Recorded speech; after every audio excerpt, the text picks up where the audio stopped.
Praise the Lord. We are back to our study. It's going to be part 3. Again, it's the making of the body of the second man, Adam.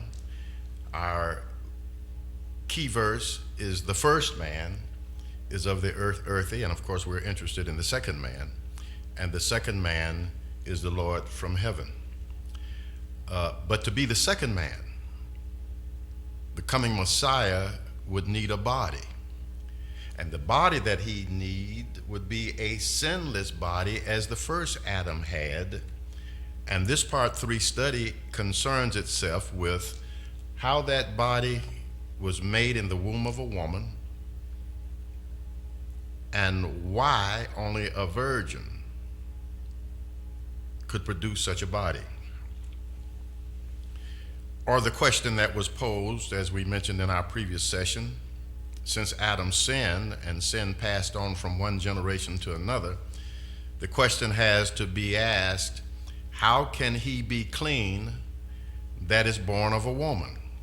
And so if the human family is ruined, then how can a Messiah with a sinless body be born of a woman? Or how can he be clean that is born of a woman? We talked about the fact that it is a genetical improbability for a defective gene, a gene that was altered because of a contaminant, to produce a non-contaminated body for the Messiah. Again, stating that if the body of Adam was ruined, then it is impossible for the ruined body to produce a non-ruined body, which is what the Messiah would need. So Adam then, as we go into part 3, lost his immortality, and you can get more information by looking at the 2 previous parts of this series, that he was created immortal and he lost it, that immortality. He lost his immortality by eating a fruit, which, as we are going to see, introduced into his body a protoplasmic poison that doomed him to mortality and death, as well as every generation after him. A writer, Eric Sauer, said it like this: at the moment of the sin of disobedience and eating, spiritual death entered, and with it, under divine judgment, freedom from bodily death was forfeited. From that point forward, from the time that Adam sinned, life is merely a gradual dying, and birth is the beginning of death. And that's why I said on my obituary, usually on obituary you would see born certain date, and died certain date. And I said on my obituary, I'd want it where I was born to say he died, that would be my birth date. And then my death date would be the date that I was born, because life is merely a gradual dying and birth is the beginning of death. Because Adam did not follow God's directive and ate that which he was forbidden, and because he was cut off from the tree of life, the resulting poisoning, the resulting protoplasmic poisoning began its gradual effect. After Adam ate, he could have gone to the tree of life for relief. The tree of life was not available to him, and the poisoning, the protoplasmic poison that entered his body began its gradual effect, not only on the body of Adam, but also on his reproductive system as well. And thus, through his contaminated seed, the poison is spreading, or has been spreading, from generation to generation.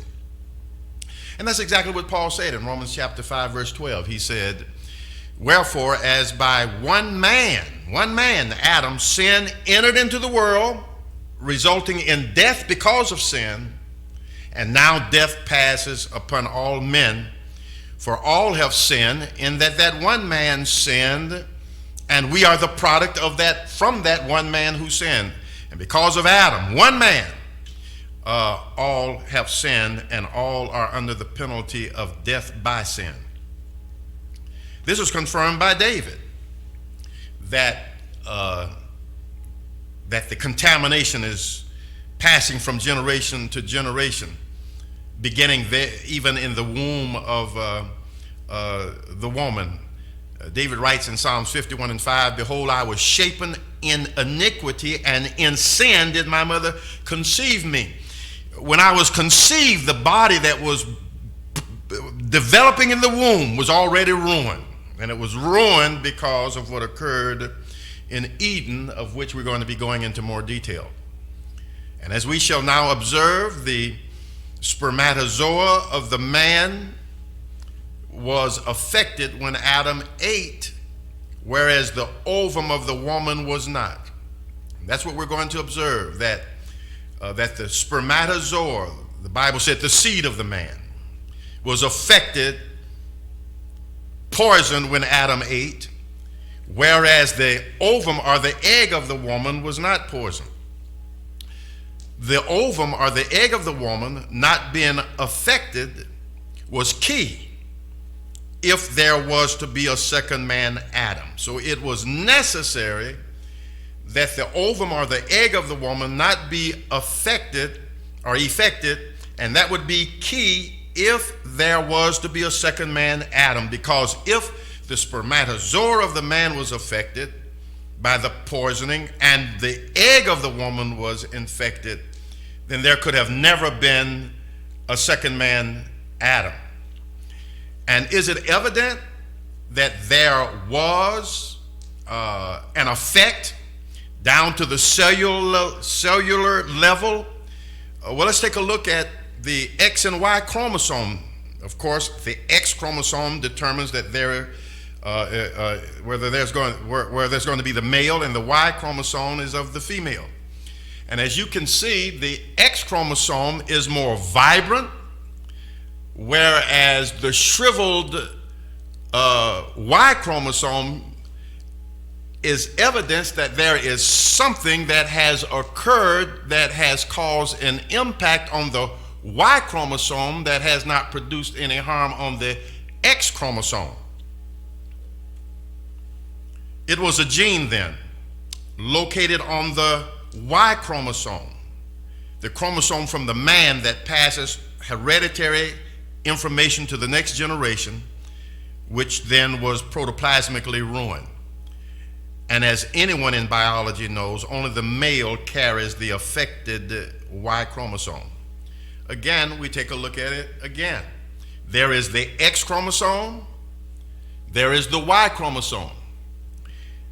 Any observation here would let you notice that there seems to be something wrong with the Y chromosome versus the vibrancy that you see in the X chromosome. The Y chromosome, it looks shriveled. It looks like it has been impacted by something, that there is some kind of infestation that has left it in its stunted growth, whereas comparatively the Y chromosome just seems to be robust, vibrant, almost alive, or the X as if it has died.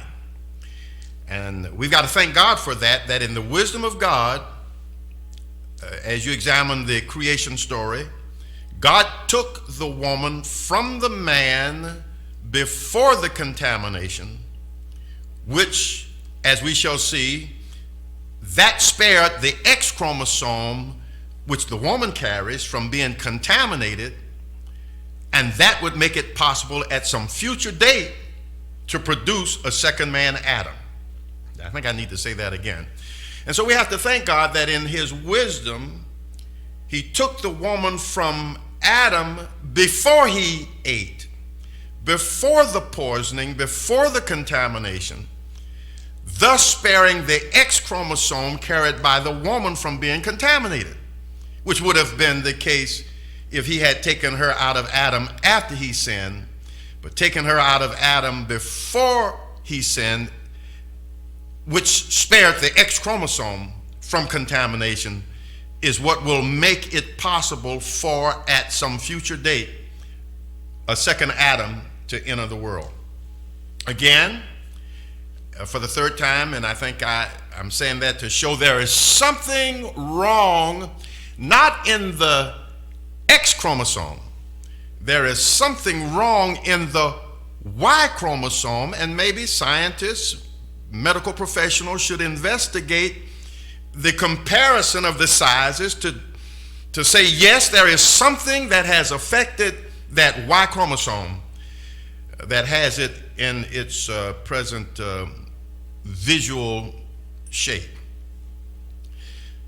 I say the death gene, then, which has plagued man since Adam, is located on the Y chromosome. And I say that is why the Y chromosome is stunted. So the death gene, which has plagued man since Adam, is located on the Y chromosome, not the X chromosome. And for this reason, once the sperm, the Bible calls it the seed of the man, fertilized the egg or the ovum of the woman, we're going to see in the coming parts, within 6 to 8 cell divisions, the developing body of the developing fetus is ruined, and after 9 months from the womb will come a body that is ill-suited to house the future Redeemer, because that body has been contaminated. Or when a husband and a wife comes together, the woman supplies the ovum ready to produce a sinless second Adam body. That is, and we're going to see this, how this occurs in the future, in the coming parts of this series. When a husband and a wife come together, the woman supplies the ovum. It is ready to produce a sinless body. It is ready to produce a second Adam. That is, until the man supplies the seed, the sperm, which when it enters the ovum, it carries with it the death gene, the sin gene, and at the fusion of the two, the sperm and the egg, and we're going to medically see this in the coming parts of this series, the ovum becomes contaminated with the poison that is found in the Y chromosome, and the ovum begins developing a sinful, mortal body, not a body that is immortal. And this again confirms what we're going to now see was Paul's medical diagnosis when he wrote again. By one man's sin entered into the world, and death by sin, and so death passed upon all men. So there has to be a genetic involvement in it for this negative heredity to pass from one generation to another. For Paul says, for all have sinned. That finished body developing in the womb of a woman after it has been fertilized by the poisoned gene located on the Y chromosome, that finished body after 9 months is birth mortal, aging and dying because of the protoplasmic poison, because of what Adam ate when he ate from the tree of the knowledge of good and evil. And because the tree of life was no longer accessible to cure the poison, mankind now finds itself in its present condition, where disease and aging leads to what we see around us, the evils that we see around us, the crime that we see around us, the propensity to sin that we see around us, and in the end, ultimate death. This poison effect was gradual, as most poisons are. It began gradually affecting the body, taking almost 1,000 years to complete. And I want you to behold, I want you to look at the ages of the patriarchs of the Bible, or those mentioned in the Bible, so that you can see how the poison began to have an impact on humanity over centuries, reducing the vibrancy of the body and reducing the age of life. Adam lived to be 930 years old. Seth lived to be 912 years old. Enos lived to be 915 years old. Cainan lived to be 910 years old. Mahalaleel lived to be 905 years old. Jared lived to be 962 years old. Enoch, we have to exclude him because of his translation. Methuselah lived to be 969 years old. Lamech lived to be 770 years old. Noah lived to be 950 years old.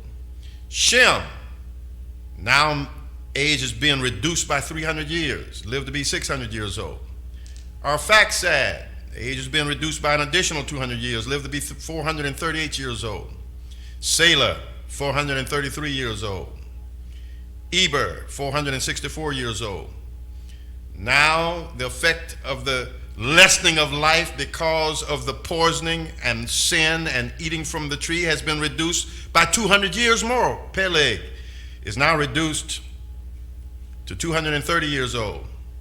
Reu, 239 years old. Serug, 230 years old. Now the age is still reducing. And I say it's because of sin and because of eating from that tree and the poisoning of the body. Nahor lived to be 148 years old. Terah lived to be 205 years old. Abraham lived to be 175 years old. Isaac lived to be 180 years old.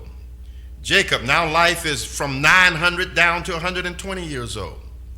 Joseph lived to be 110 years old. Moses lived to be 120 years old.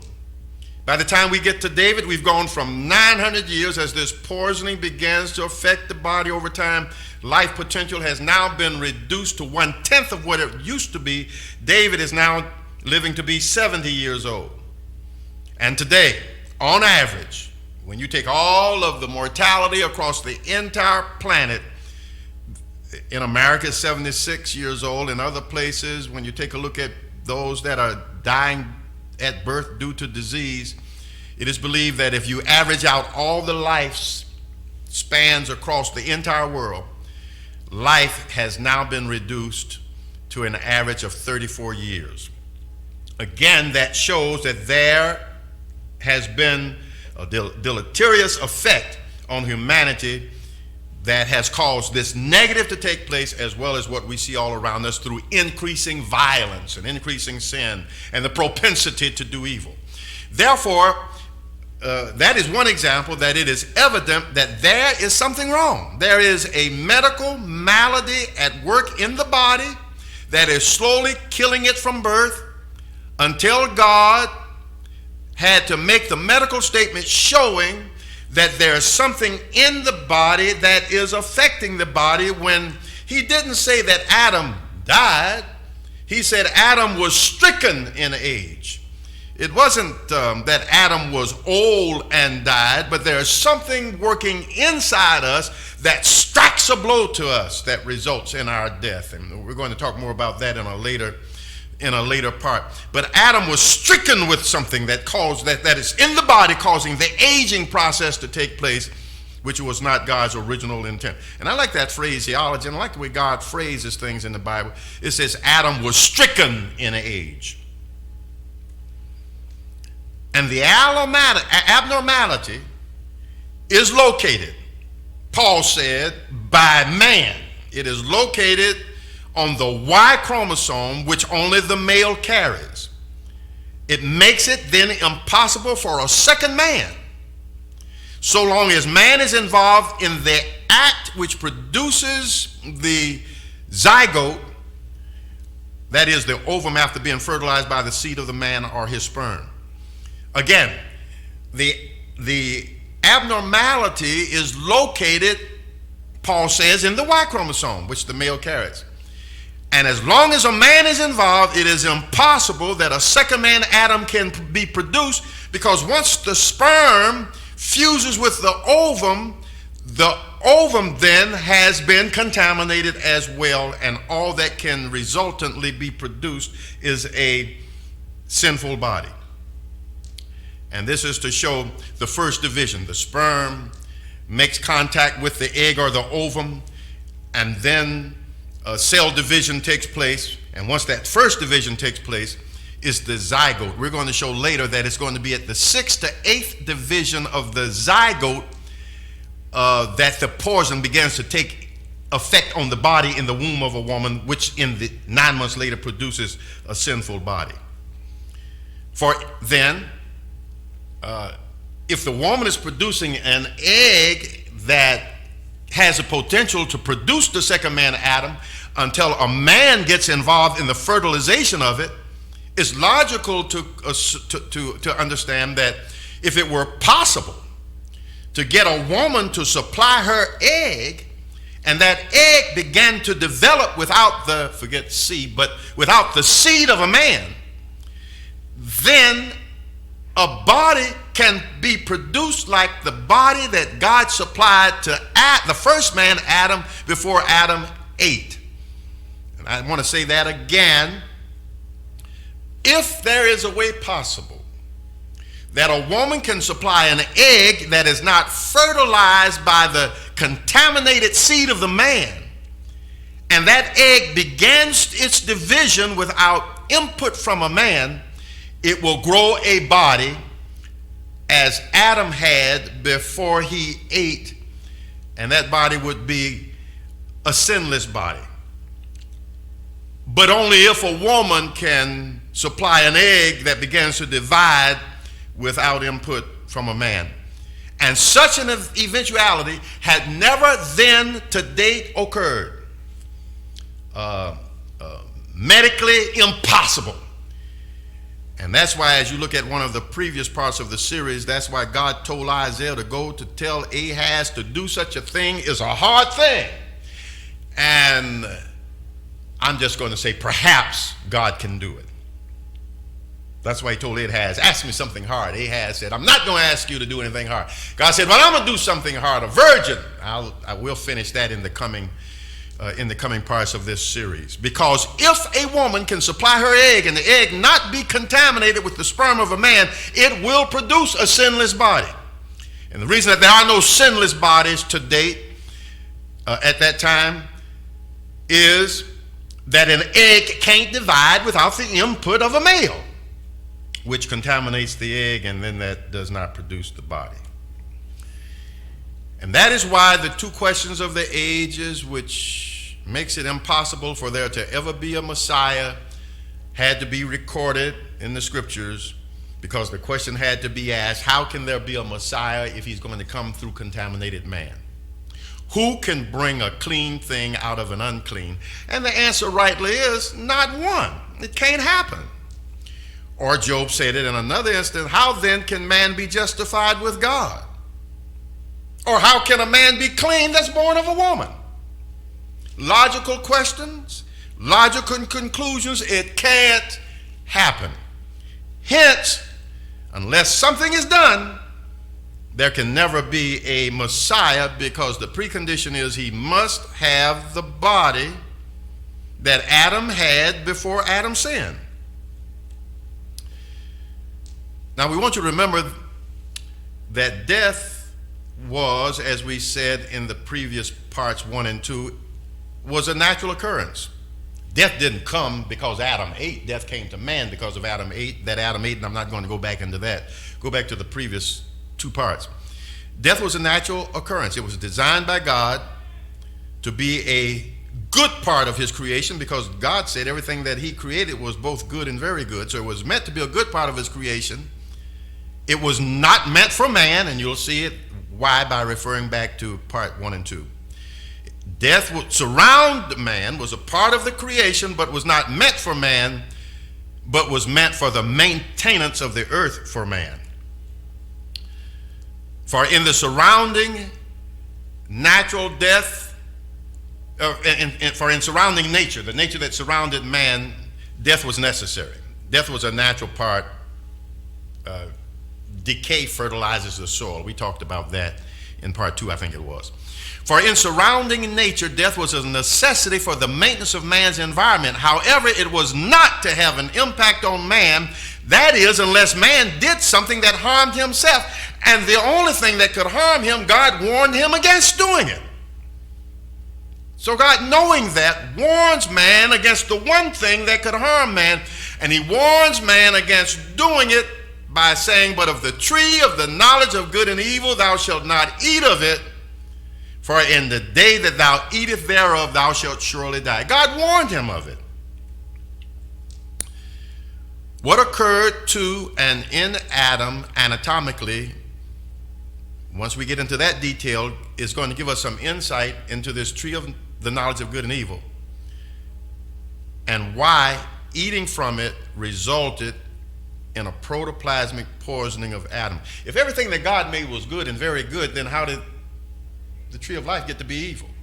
We're going to examine that. Why eating from it, something that was created good, the tree of the knowledge of good and evil, why eating from it resulted in the poisoning, protoplasmically poisoning of Adam, with the maximum impact of that poisoning being at the cellular level, metastasizing in at and locating itself on the Y chromosome, according to the scriptures in Paul, that is carried only by the man.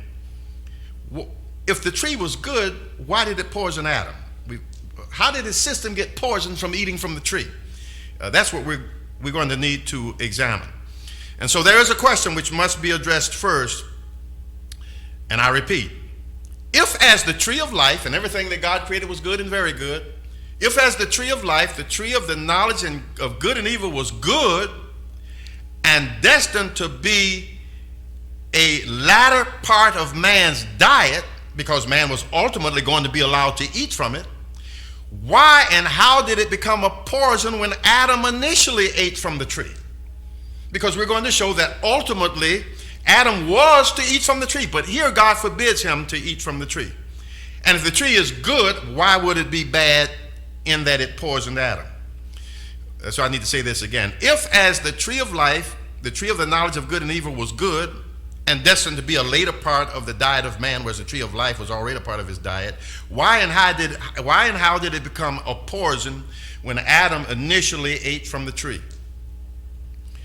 Well, try to take this real slow. And if you're looking at this broadcast, if you're looking at this Bible study, and you just click and say, I understand it, or say, I didn't get it, because I've been working on how to answer the question as to what happened and why that tree of life, of the knowledge of good and evil, which was good, ended up being evil. And so I'm getting ready to get into this part, and I've been working on it, and I hope that I can get across to you exactly what happened that poisoned Adam by eating from the tree of the knowledge of good and evil. So here we go.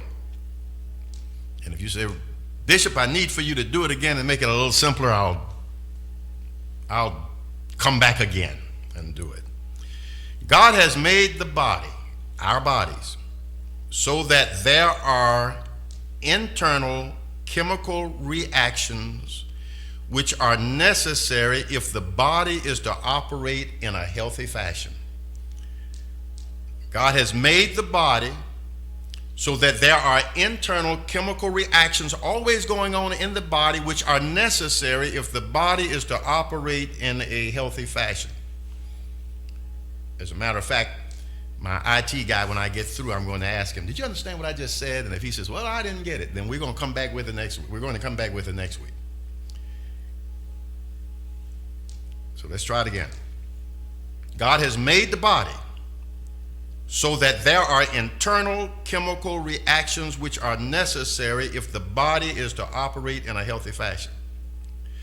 Therefore, with every emotion that we exhibit, there must be a corresponding chemical released in the body in response to that emotion. So whatever emotion happens, anything that we do, there's a chemical reaction that takes place in our bodies. The question is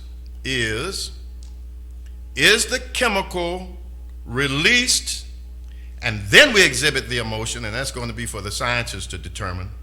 So is the chemical released and then that produces the emotion, or do we have the emotion and then that produces the chemical? But the fact still remains there's going to be a chemical that is released in the body every time there is an emotion. The question is the chemical released and then we exhibit the emotion? Or do we exhibit the emotion and then the chemical is released?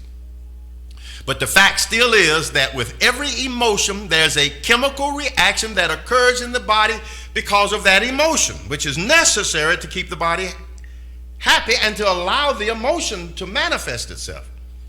So here's some examples. There's a chemical that is released called adrenaline. It is released when the emotion that is needed is fight or flight. For there to be fight or flight, the chemical that has to be released in the body is called adrenaline. There's what's called serotonin and an amino acid called tryptophan.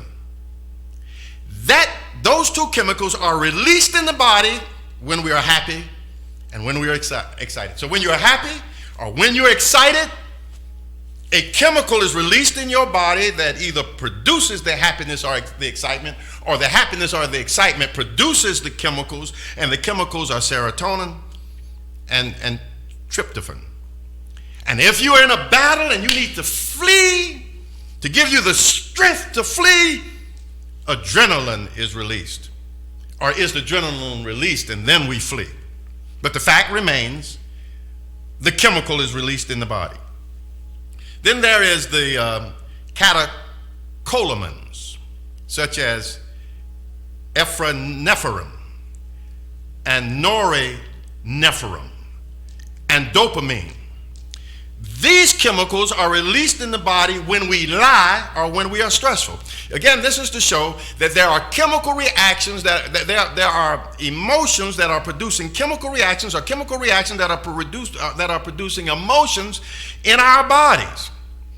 And so when we lie or are stressful, there are catecholamines such as epinephrine and norepinephrine, even dopamine, that are chemicals that are released in the body.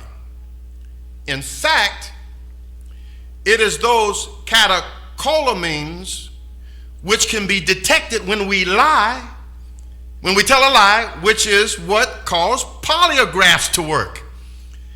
So when the emotion is that we lie or we are deceitful, catecholamines are released in the body, and polygraph tests are able to register them because what they produce are accelerated heart rate and high blood pressure and other reactions in the body that are reactions because of the catecholamines that are released in the body. And so it's because of these chemical reactions that polygraphs work. So something external to the body can detect when somebody is lying simply by that machinery that is used by the polygrapher. According to this particular website, www.chemistryislife.com, it really says it. It says a polygraph measures the reaction that comes from the sympathetic nervous system, like high blood pressure and pulse. This system works based on the belief that your body undergoes stress and anxiety when we lie, which would result in the release of epinephrine and norepinephrine, which the test can register. So when there is stress, when there is anxiety, when there is a lie, when there is deceit, chemicals are released in the body. In particular, it is the epinephrines or norepinephrines that then cause reactions such as high blood pressure, etc., that can be detected by the polygrapher. Therefore, knowing this, when a person knowingly, and that's the key word, knowingly, when a person knowingly is deceptive or knowingly lie, the catecholamines, epinephrine and norepinephrine, are released in the body. So when a person is deceitful, when a person lies, when a person knowingly lies, the chemicals under the category of catecholamines are released in the body. That way, the way that a person knowingly lies, and here's the key, the person has to knowingly, that's why the polygrapher gives instructions to the person before they take the polygraph test, because they got to know what's going to happen. So the way that a person knowingly lie is that they must be first told not to lie, or they must be told not to do something that is wrong, which when they lie or when they deceitfully do the thing that they were told not to do, their action causes a chemical release, because they, knowing that they willfully disobeyed the instructions, cause catecholamines to be released into the body. And this is what Adam did. Because he, as a polygrapher, tells the person before taking the polygraph test, God directly told Adam what not to do. So Adam knew. And this Adam did because he was directly instructed by God not to do something, whereas Eve wasn't even around when the instructions was given. Eve was not told anything.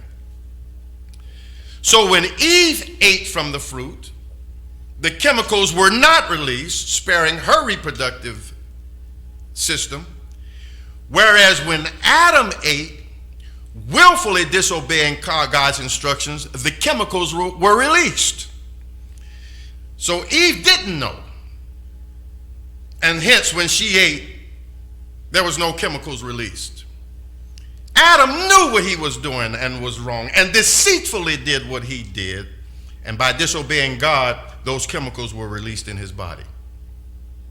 And of this, the scriptures make note. It clearly tells us Eve was deceived.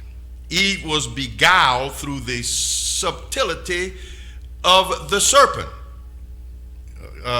So she didn't get direct information from God as Adam did. Eve was beguiled. And that's the key point I want from this verse from 2 Corinthians. She was deceived. The instructions weren't given to her, and I thank God that she didn't receive the instructions, and I thank God that she was taken from the body of Adam before he sinned. Otherwise, she would have been ruined to the degree that there could have never been a Messiah. And then 1 Timothy 2 verse 14 confirms everything that I've said up to this point, that Adam was not deceived. He knew what he was doing, but the woman was deceived. But Adam went and ate knowing what God told him not to do, and the person taking the polygraph test lies knowing what the polygraph tester said you shouldn't do, and if you do, it's going to register. And Adam knowingly ate, knowing that he was disobeying God. Eve ate, and nothing happened. Whereas when Adam ate, the eyes of them both were open. But let's let the scripture say it from Genesis chapter 3, verses 6 and 7. And when the woman saw that the tree was good for food, and that it was pleasant to the eye, and a tree to be desired to make one wise, she took of the fruit thereof and did eat, and gave unto her husband with her, and he did eat. Eyes aren't open. After he ate, then the eyes. She gave unto her husband, eyes aren't open. He eats, and then the eyes of them both were open. The impact had to do with the instructions that God had given to Adam. And not only that,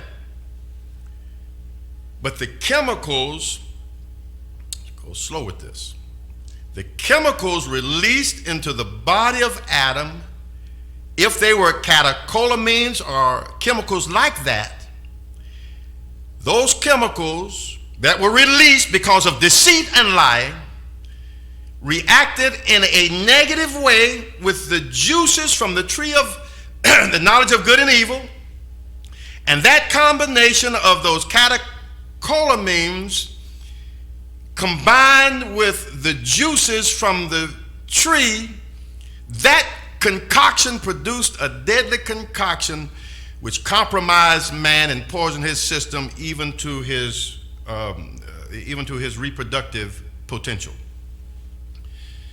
Now, if you say this is far-fetched, God used the same method to reveal if a person lies when he told Moses to do the same thing that I just described, that the polygrapher even uses. When he told Moses, he says, here's how to find a liar.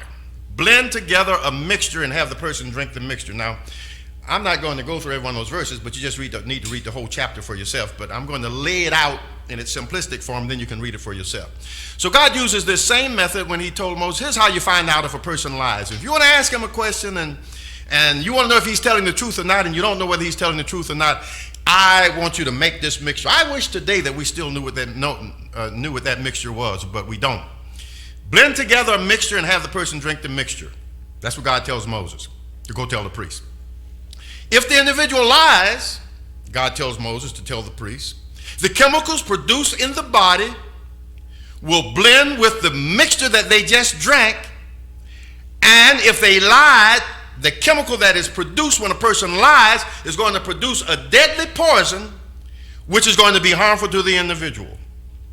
That's what God said. If the person is telling the truth, then the person has nothing to worry about, because the prepared mixture is just going to pass harmlessly through the body because that chemical was not produced. Hence, history's first polygraph test was performed by Moses as recorded in the 5th chapter of the book of Numbers, which I've just described, but I'm going to tell it to you again. To detect if someone has lied, the priest was to make a concoction, tell the individual to drink it, and so that he knowingly know what is about to happen, tell the priest to be sure to tell the individual what would occur if the person has lied.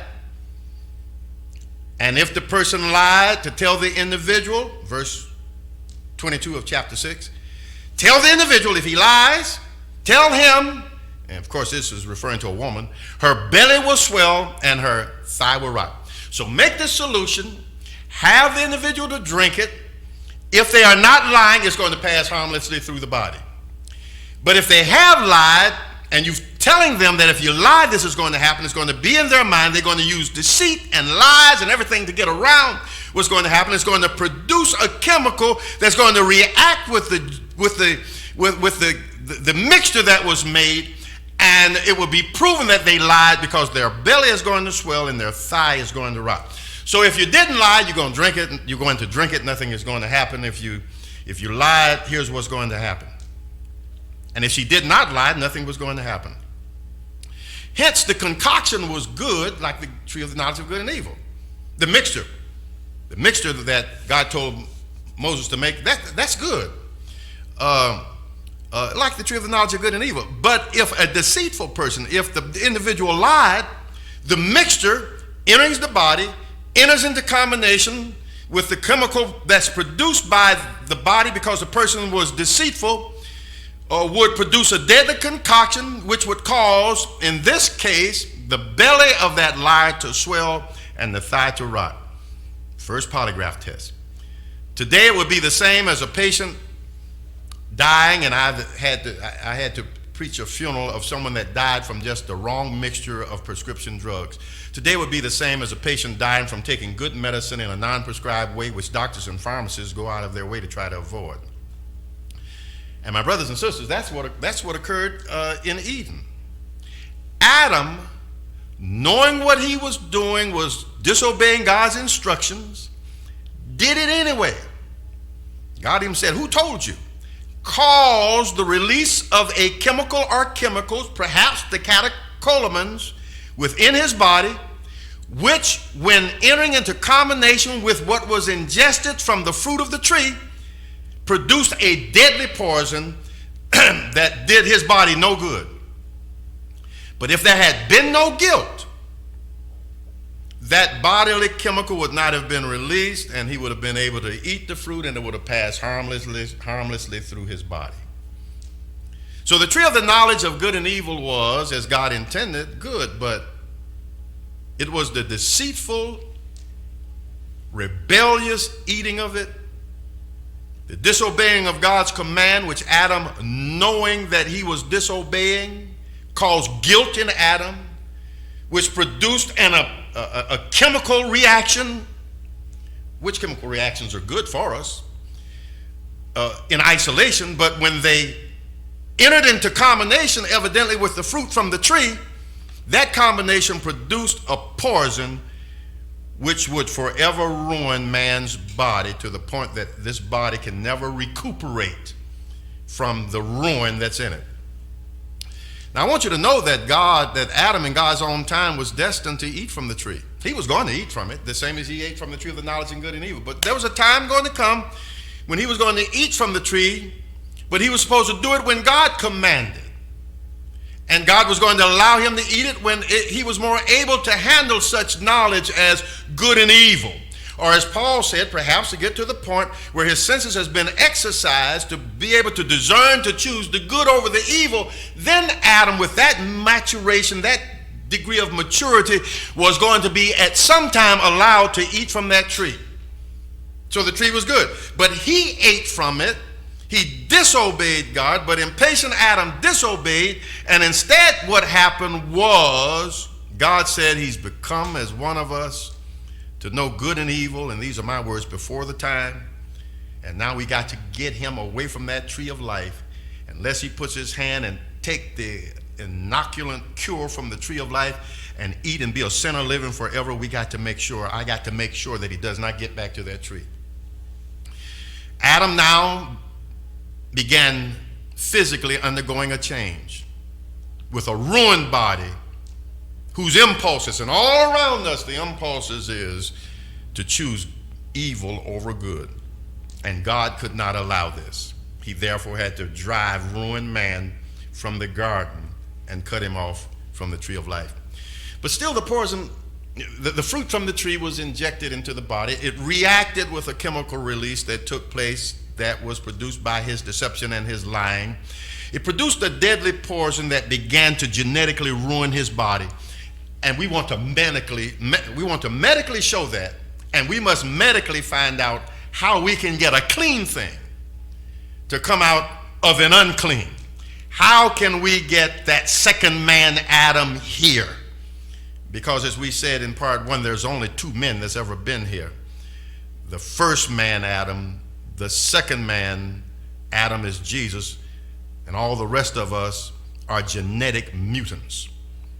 But the question is, and we want to show medically, biologically, what happened in the body with this combination of this deadly mixture that ruined man, and how did God get around that to bring into this world a second man, Adam's body, so that he can come to earth